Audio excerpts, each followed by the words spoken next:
You can now find me on RoadStr, the app connecting people through cars.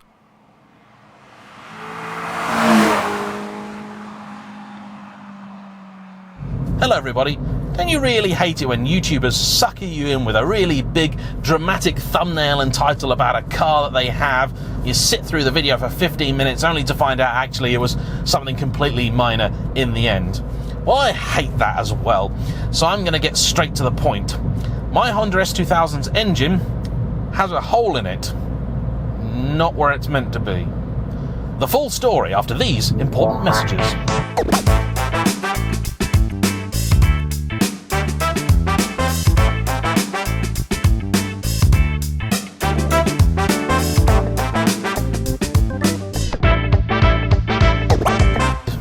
This is as good a time as any to say a particularly big thank you to all of my sponsors, without whom fixing these kind of problems would be rather difficult.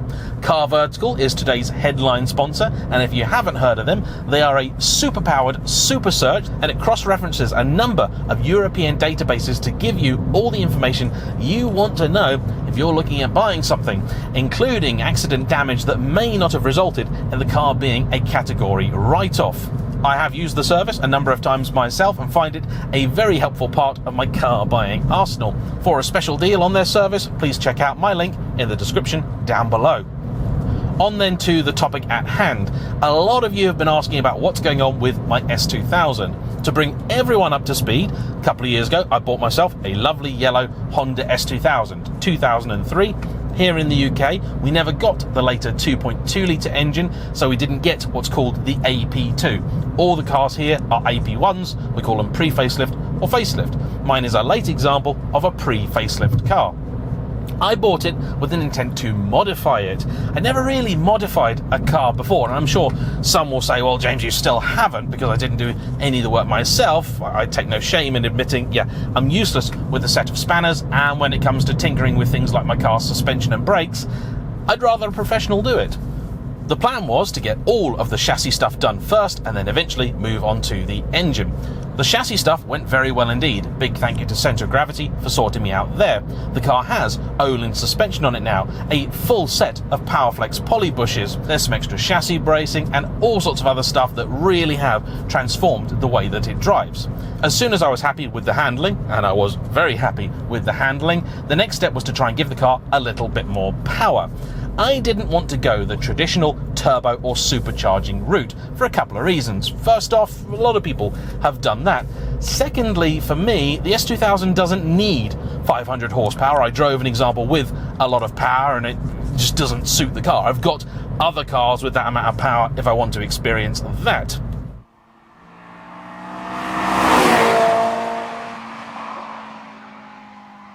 The aim of the entire build really has been to simply try and make the most S2000 out there. I want to try and keep everything that's great about that car, fix what isn't, and enhance what's already brilliant. So I didn't want to make a stroker build. I didn't want to take it out to 2.2, 2.4 litres, which would give me a lot more power and torque, but it'd also lose that screaming 9,000 RPM red line that for me is a big part of the S2000's identity. So I had a whole bunch of stuff for the car, some Toda ITBs, in fact a whole new head for it with Toda cams, new valves, new springs, adjustable timing gear, all sorts of stuff. The head was ported, polished, had come off a car that had run previously. I sent it over to M-Tech, who are sort of way out west, miles away from where I live, but they are supposed to be the guys. We had an ECU from Motorsport Electronics, which is one of the reasons I went to M-Tech, because they're familiar with that. The car sat there for about a month or two after Japfest, which is when I delivered it. In fact, if you watch Adam C's video of cars leaving Japfest last year, in September I think it was, you'll actually see me briefly driving the S2000. The car was dropped there, and about 2 months later we started work. Unfortunately, I had forgotten to order a few things like head bolts and various other bits, but I had remembered gaskets and all sorts of stuff. So we waited another few weeks while we overnighted stuff from Japan, and the build began.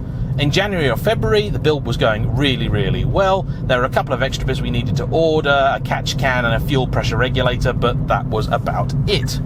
The car went on the dyno, had its first dyno session, did well, but apparently the thermostat failed. No drama, no damage caused, but a new one of those had to be ordered. I was then sat awaiting the phone call I'd been wanting for about 6 months to tell me the car was done. Naturally, everything had already cost twice as much as planned and taken twice as long as anticipated, but this is kind of the nature of doing this sort of stuff with cars, so I was expecting that. Eventually, the phone rang and it was Adam from M-Tech, who unfortunately did not have good news. While the car was on the dyno, not even being fully wrung out, simply warming up, an enormous racket had come from it. They'd shut it off as quickly as they could, but it was one of those sounds that you knew wasn't gonna be very good. I'll show you some pictures now of what exactly it is that has happened. The exact sequence of events is almost impossible to work out. However, we believe something went wrong with the rocker arm in the car. This wasn't actually the rocker arm that had started life on the car. This was part of the new head. And essentially what happened is a valve may have been stuck open, piston valve, valve piston, huge mess. As you might imagine, the first thing I saw was dollar signs flying past my eyes. I already spent a huge amount of money on this build. I would say about £10,000 on the engine side of things to get to this stage, and I then knew that we were going to have to spend an awful lot more. My hope was that if just the liners in the engine were damaged, we could reline it, and I would use this as an opportunity to upgrade the car even further. Because, trying to remain somewhat upbeat, I thought, you know what, let's take this then as an opportunity to do a lot of the stuff that I didn't do. Put in high compression pistons, uprated rods, all that sort of stuff. And that way I can then say it's okay, because I would have had to have spent this much if I was just doing that upgrade work anyway, but now it's actually also fixing a big problem. Unfortunately, the way the S2000 engine is built, they have a coating. This is, I believe, some sort of low friction coating that allows it to spin up as freely as it does. Unfortunately, Honda do not sell new liners for these engines. Steel ones are, I'm told, available. However, they're not really recommended for regular road use. They're more for people doing drag builds, you know, high horsepower, turbocharged stuff, and that's not the route that I am going. So, at the moment, the car is dead. I'm not selling it, I'm not getting rid of it, it will be fixed, it will be sorted. The current plan is to get a completely fresh bottom end in, because mine is now toast, then take all the parts that are still surviving from my build, which will be a lot of the top end, the throttle bodies are fine, hopefully a lot of the stuff on the front of the engine is fine. I just bought new chains and everything, so we're going to inspect those, and if they're all good, we'll reuse those, add a new chain tensioner, all sorts of bits that should still be good to go. So it's not a total write-off of everything that I've spent thus far, but a lot more money is going to be required. In fact, by my vague maths, it's probably another £10,000 to £13,000. The reason it's going to be so expensive is quite simple. I could just go and buy a second-hand engine off someone for about £3,000.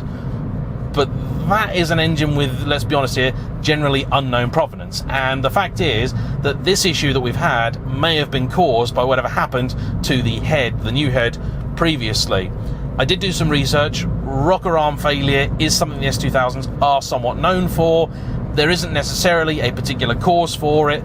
Cars that get used on track, even unmodified cars that get used on track, it can happen. So it may well be that, as the person who had the head before would have probably been really, really ragging that car, maybe it was just going to fail. If it didn't fail on the dyno, it would have failed when I got the car back. I really couldn't say. At least this way, the car didn't get crashed, nobody was hurt. It's just, after all, bits of metal. They can be replaced. So I'm trying to take all the good news I can from this one.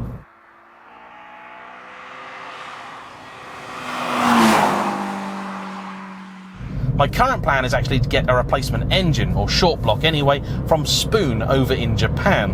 Now that's a Japanese specification engine which already has higher compression pistons in it than what we got here in Europe, and they balance the bejesus out of the thing as well. So it's essentially a race spec bottom end. This hopefully should mean that when it does arrive here, that it's going to be a pretty easy thing to get back together and we'll get cracking, because I would like to enjoy that car in the summer, and we don't really have very long until then. I want to say a big thank you to Talk GT, who've been really helpful with a lot of the parts that we've needed thus far, and I'm sure I'm going to be ordering a lot more from very soon. They're currently pricing up lots and lots of different options for me with regards to the bottom end, and then the stuff we need to replace at the top, so cams and this, that and the other.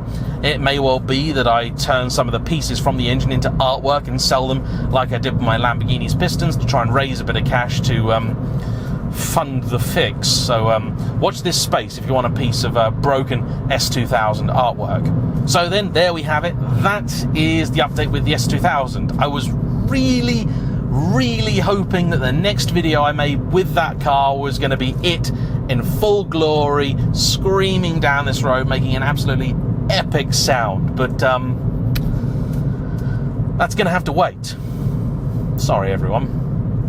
Anyway, please give this video a big like, comment down below, subscribe if you haven't already, and I shall hopefully see you for the next one. Bye-bye.